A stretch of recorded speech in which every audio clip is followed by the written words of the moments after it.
Have you ever felt drained, overwhelmed, like you're carrying the weight of the world on your shoulders? Have you ever pushed yourself so hard that you've forgotten to pause, to breathe, to rest in the presence of God? Too many of us believe that to be faithful means to run ourselves into exhaustion, to give without ever refilling, to serve without ever stopping.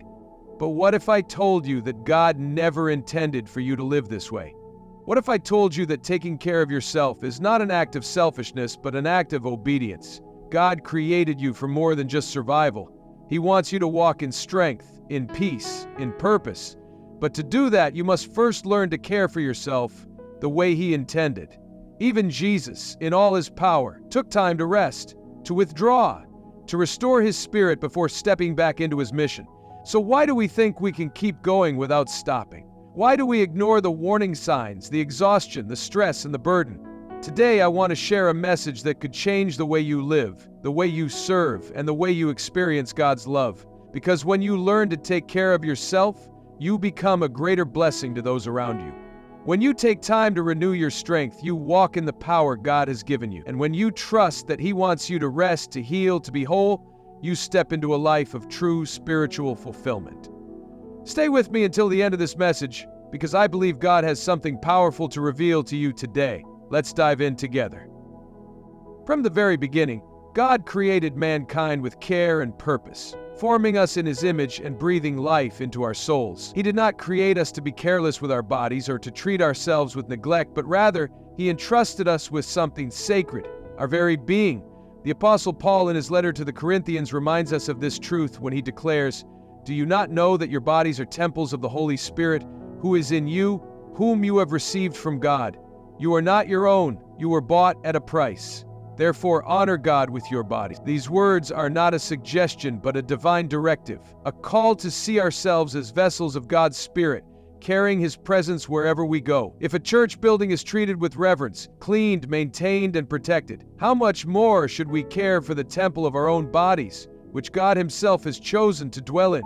Yet too often we live as though our well-being is an afterthought, pushing ourselves beyond exhaustion, neglecting our health, and disregarding the warning signs that our minds and bodies send us. Many believe that self-care is selfish, that to be truly godly we must give endlessly without tending to our own needs.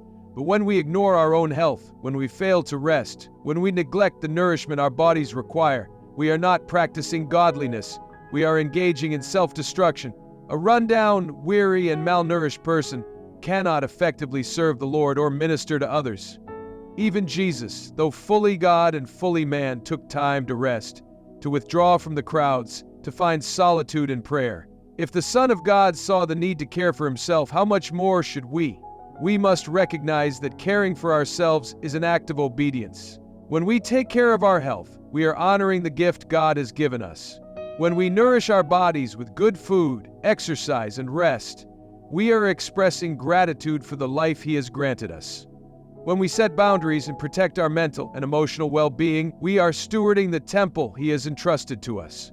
Neglecting ourselves is not humility. It is a form of disrespect to the One who created us. True humility acknowledges that we belong to God and that our well-being is a responsibility, not an indulgence. There is a dangerous mindset that equates suffering with holiness, as if running ourselves into the ground is a sign of faithfulness. But God does not take pleasure in our exhaustion. He calls us to a life of purpose, joy, and strength. He desires that we be fit for the mission He has placed before us, that we walk in wholeness so we can better serve the kingdom. The enemy would love nothing more than for us to believe the lie that self-care is unnecessary, that our exhaustion is noble, and that our neglect is a sign of devotion. But God's truth tells us otherwise. He has given us life, and He expects us to cherish and care for it. There is a great truth that many overlook in their pursuit of serving others. If you are empty, you have nothing to give. The Bible teaches us to be generous, to love our neighbors, to give freely, and to serve with joy. But it never commands us to do so while neglecting ourselves to the point of exhaustion. Jesus Himself demonstrated this balance. He ministered to thousands, healed the sick, preached to the multitudes, yet He also withdrew to pray, to rest, and to reconnect with the Father. If the Son of God needed moments of renewal, how much more do we, as fragile human beings, require the same? Many people think that pouring out everything they have even to the point of depletion, is an act of godliness. They believe that saying yes to every request, serving without rest, and constantly meeting the needs of others at the expense of their own health is what God desires. But a well that is dry cannot quench the thirst of others. A candle that burns without pause will extinguish itself before it can light another path.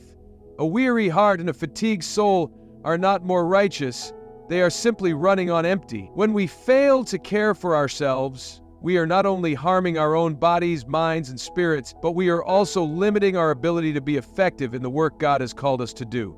God did not create us to live in a constant state of exhaustion, always giving and never receiving. He created a rhythm of work and rest from the very beginning. When He made the world, He worked for 6 days and then rested on the seventh, setting an example for us to follow. He commands us to take time for renewal, to be still, to seek Him in quietness and reflection. Yet many of us live as though resting is a sign of weakness, as though taking time for ourselves is a waste. But even in Psalm 23, one of the most beloved passages of Scripture, we see that the Good Shepherd makes us lie down in green pastures and leads us beside still waters. He restores our souls not through endless striving, but through moments of rest in His presence. Self-care is not selfish, it is stewardship. When we care for ourselves, we are maintaining the vessel that God has given us so that we can be stronger, healthier, and more effective in our calling. Just as we cannot give financially if we have nothing in the bank, we cannot pour into others when our spirits are depleted. Jesus took time away from the crowds, not because He didn't love them, but because He knew that in order to fulfill His purpose, He needed to be spiritually and physically renewed. We must learn from His example, understanding that rest, nourishment, and time in God's presence are not indulgences, but necessities. A strong soldier can fight the battles of faith, but a weak and exhausted one will struggle to even lift his sword. God wants us to be strong, to be filled, to be prepared, and that means taking care of ourselves before we try to pour into others.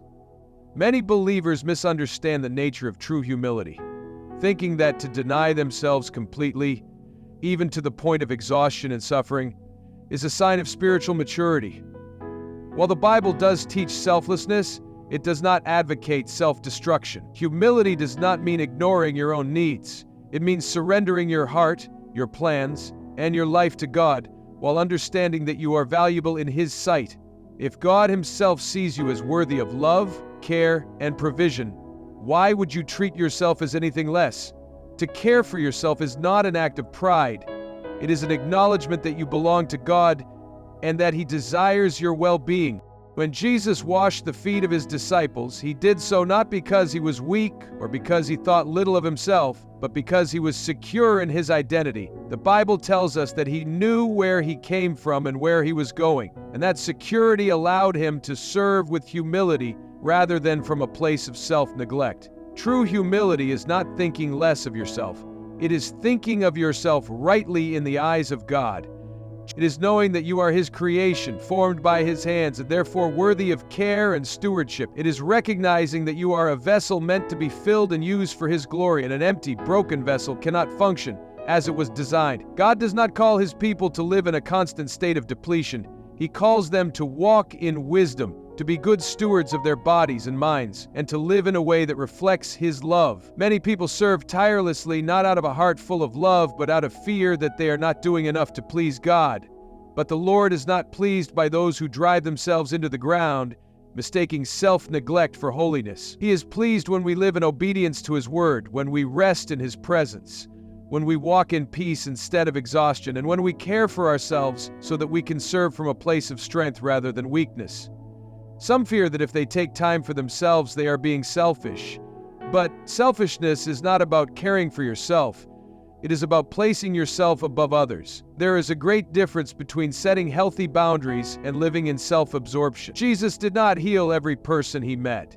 He did not spend every waking moment teaching, preaching, or performing miracles. He took time away, time in solitude, time in prayer, not because He did not care for people, but because He understood that His mission required Him to be strong, focused, and connected to the Father. If Jesus, who was sinless, took care of Himself, why should we think that we can go without doing the same? To care for yourself is to acknowledge that you are part of God's plan, that your life has value, and that maintaining your well-being is not an obstacle to your faith, it is an essential part of it. The body, mind, and spirit are all gifts from God. entrusted to us as part of his divine plan. Just as a gardener tends to his field so that it may produce fruit, we must tend to ourselves so that we may bear fruit in our lives and in the lives of others. Many believers fall into the trap of thinking that their physical health does not matter in their walk with God, that only their spiritual condition is important. But this is not what Scripture teaches. The Bible reminds us that our bodies are temples of the Holy Spirit, meant to be cared for, honored, and used for His glory. When we neglect our health, when we ignore the needs of our bodies, we are not practicing humility or devotion. We are disregarding a sacred responsibility given to us by our Creator. God designed the human body with purpose and wisdom, giving it the ability to heal, to endure, and to serve. But He also created it with limitations, requiring nourishment, rest, and care. When we fail to respect these needs, we do not just harm ourselves, we limit our ability to carry out His work. A weary, malnourished, and exhausted servant cannot run the race of faith with endurance. A mind clouded by stress, lack of rest, and poor health cannot focus on his calling. Some believe that pushing themselves to the limit is an act of faith, but true faith does not mean disregarding wisdom. Faith and wisdom go hand in hand, and wisdom teaches us that in order to serve effectively, we must maintain the vessel God has given us. The enemy often uses exhaustion and neglect as tools to weaken God's people. A tired believer is more vulnerable to doubt, frustration, and spiritual attack. A body weakened by neglect is more susceptible to illness, and an exhausted mind is more prone to anxiety and despair. The devil does not always need to tempt a person into great sin to make them ineffective. Sometimes all he needs to do is wear them down, to convince them that rest is a luxury rather than a necessity, to keep them running until they collapse. But God has given us a different path. He has called us to walk in wisdom, to care for ourselves so that we may serve Him with strength, with clarity, and with joy. Jesus Himself demonstrated the importance of caring for the physical body. He ate with His disciples, He rested when He grew weary, and He took time to be alone with the Father. He understood that the body must be nourished and cared for, not worshipped, but treated with respect as the vessel through which God's will is carried out on earth. When we care for our bodies, we are not indulging in vanity, we are preparing ourselves for service. When we rest, we are not being lazy, we are renewing our strength so that we may continue in the work God has set before us. When we choose to honor the temple God has given us, we are choosing to walk in wisdom, recognizing that our ability to serve is directly tied to our ability to stand, to endure, and to press forward in faith. God's design for mankind is one of balance, not burden. Too often we mistake self-care for selfishness, believing that to focus on our well-being is to neglect the needs of others. But the truth is, when we do not take care of ourselves, we become less capable of fulfilling our responsibilities. A servant who is physically weak cannot carry the burdens of others.